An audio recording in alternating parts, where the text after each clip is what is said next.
Hey everyone, and welcome back to another video. And in this video, I'm going to show you how to update your Nintendo Switch 2. Now this video is going to be particularly useful for individuals.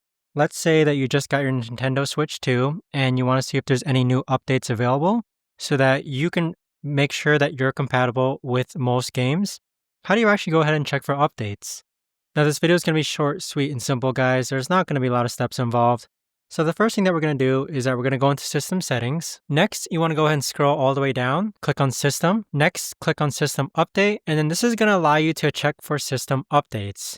As you can see, I have a notification that says this system is up to date, but if there were updates available, it would go ahead and update my Nintendo Switch 2. But there you have it, guys. That right there is the best and easiest way that I know of to actually go ahead and update your Nintendo Switch 2.